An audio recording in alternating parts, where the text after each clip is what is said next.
It's the Daily Solution.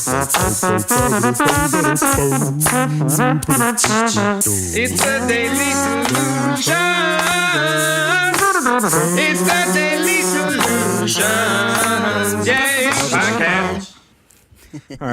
All right. Welcome everybody. My name is Ashkahn. And I am Jake. Whoa. What? So got something crazy going on here today. So yeah, we're doing a little something different. I feel like I need a soundboard with one of those like record scratch. Like, that's what I would play right there. So I'm here with Jake, one of the other owners of Float On, and we are Gramless today because Jake and I recently went on a little adventure over to China for a Chinese float conference. So we thought we'd do a special little episode. No question, there's no question this time. This is just us sharing some fun stories with you. So yeah, welcome Jake. Yeah, thank you very much for having me. This is one of the things I've been looking forward to for most of my life. Yeah, all right. Long time listener, first time listener, host. first time, yeah. Excellent. So we let's give a little backstory here. We just very recently found out that there's some float activity happening over in China. And we thought up to this point that there's basically no activity happening. Yeah, we hadn't heard very much. We'd heard, a few float centers opening. We've had a few people come to our float conference from China that were kind of developing some stuff there. But in general, we were a little bit unaware of kind of exactly what was going on there. And it wasn't for lack of trying. I mean, we asked around and just we weren't, getting a lot of information, and we decided we had to go ourselves to find out. Yeah, it turns out the language barrier can actually be pretty significant. And so what we found out is basically just a few months ago. So this is I think like the end of October, the beginning of November last year, 2017, that an actual association, a float association, formed over there in China.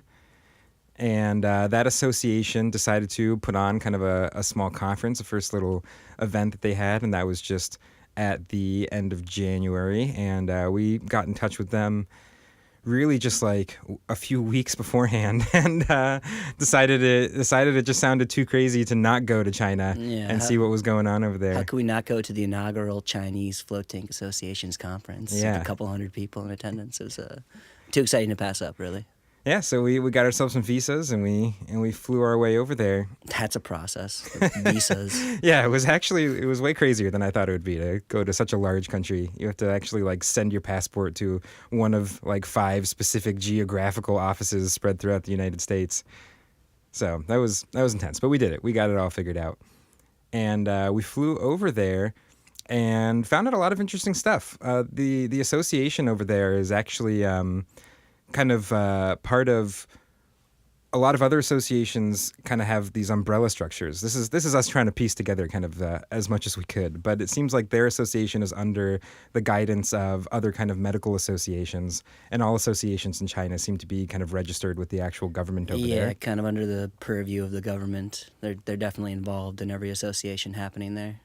So the different association board members, or I think they had them as kind of like vice presidents, or exactly what the terminology is, were often a lot of people from various medical fields. Like the actual kind of president of the association is a professor over there, and there was other people who ran hospitals and, were different members of kind of the medical industry. Yeah, floating seems to be taking a slightly different path than it is here in the U.S. I mean, the first float center, quote unquote, that we visited was at a fertility clinic in the basement of a hospital, actually. Yeah, and it was really cool. This is apparently a kind of famous fertility clinic throughout China in Beijing that people would fly into. And they got a float tank installed maybe, I think, 6 months before we were there, and they were actually running people through it, in addition to some of the other things they were using there as part of their methods of increasing fertility. Float tanks kind of built their way into part of their process. And we kind of saw that consistency across a lot of the float centers there. Like the goal was definitely the improvement of the self. It was something more than just going to float. The conference was held in Hefei, about 900 miles from Beijing into inner China. We got to take a bullet train. That was pretty amazing. It was pretty great. That's pretty cool.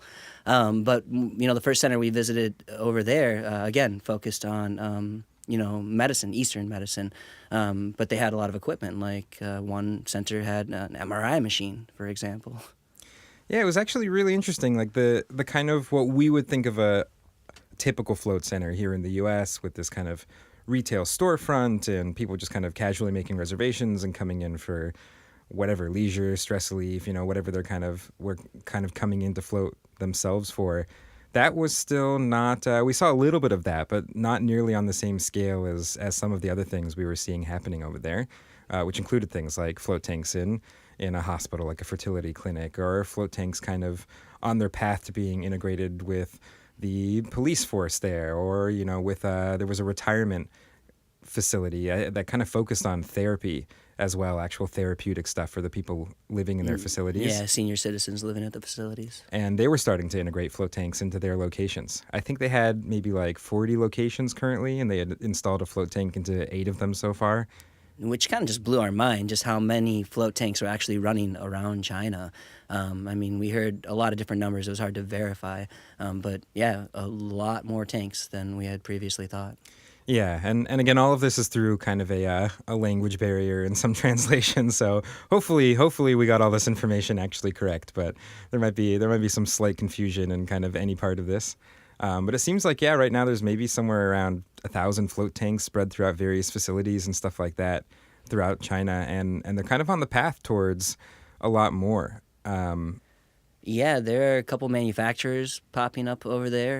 Again, one of them hosting us as well, and some franchise startups that are really they have some lofty goals, some high aspirations, including a float hotel, or as Ashkahn likes to call it, the flotel. Yeah. So it's not built yet. They kind of told us they were in the works on making something like that, which sounds amazing. Only in 1 year is their goal as well. So we'll have to go back next year to check it out. Yeah, and stay there. So it was really cool. Things seem to be. I got the impression that things were kind of heating up in just the last few years, like somewhere around 2013, 14, kind of the first bits of float stuff started happening there, and really in the last kind of couple years did things start to pick up and other places open and other businesses kind of looking into opening float tanks with all these various applications. Yeah, China is definitely opening up in many senses of the word. The conference itself was really fun. There was, like Jake said, there's maybe about 200 people there. A lot of them seem to be kind of aspiring float center owners. And the talks were, well, we could only really make out so much. They were all in Mandarin. Yeah. And we had to rely heavily on our translator. Yeah, so we had a translator, but really we really only got the broad strokes, I think, of what each person was presenting on. But again, there was someone who was like the head of the kind of parent association, that they're kind of higher up medical association, that gave a talk about kind of integrating float tanks into medicine. Someone gave a talk about trying to get float tanks integrated into their actual kind of psychology education, university psychology education, like actually writing it into their next version of textbooks. One guy was working with the sports authority to try to get floating involved with the Olympic teams coming up. Yeah. They were all very aware of Steph Curry and his his love of floating, and that was definitely very, very kind of definitely one of the first things people brought up. Yeah, like pictures of him in their magazines. They have a float magazine, which was really awesome to see. Yeah, amazing. Also entirely in Mandarin, so I can really we can just look at the pictures. We have it, and we're going to try to translate it. Yeah, but it was really cool. They were giving talks on. I think there's even been some Chinese research done with float tanks. And again, a lot of talks about kind of their future plans of integrating it with athletics, integrating it with kind of the medical field, integrating it with like youth education too seemed to be another category they were really interested in. Yeah, I thought that was super interesting. I mean, they used to have the one-child policy, so what we've heard speaking with a lot of people over there is that parents would put a lot of energy and a lot of support into that one child because the market's just so competitive. The education market as well is so competitive. So some people over there really, they believe that floating can help a lot of these students de-stress, especially around their large exam times and everything, which it makes sense. Yeah. Yeah. So a lot of kind of upcoming plans that we'll check back in on and see how that stuff is developing. But at least so far, it seems like there's a few franchises in the works. There seem to be, I don't know, somewhere maybe between like 4 and 6 manufacturers making float tanks stages, for yeah. various purposes and stuff like that. They seem to be in the process of trying to, as an association, maybe develop some standards for the different kind of fields they're looking to go into, like one standard for kind of athletics and another one for the kind of retirement homes and various things like that. And it seems to have promise. They received a couple sizable donations during the conference to help their association get up and running, which was pretty impressive. Kind of showing how dedicated to floating some of the people are there. Yeah, and they all seem very much to be really interested in floating and how much it could help people. And they're all really kind. We had a great time while we were there. Amazing. Had a bunch of fun and they Delicious showed us around. food. Yeah. Ugh. So it was very cool. It was exciting. It was exciting to see kind of a whole another part of the world and what's going on there that is both the same and kind of very different than what's happening here in the English speaking world. And I guess we'll follow up. In probably a year's time. We'll Once the look back flotel and- opens, once the after we flotel stay at the opens. flotel, we'll let you guys know a candid review of that flotel. Yeah, so it's something to keep an eye on and to see kind of what the development is like there. But definitely a lot of interested people and a lot of interest in float tanks and a lot of facilities actually getting up and running and getting float tanks installed and people floating. Cool. Yeah. Thank you for... No, I had a great time. Thank you for also having me on the show to chat about China, and we'll tell you guys about it next year as well. Yeah, definitely. If you want to check out the Float Association in China's website, it's floatchina.org. It's also entirely in Mandarin, so you can use Google Translate for parts of it. For parts of it.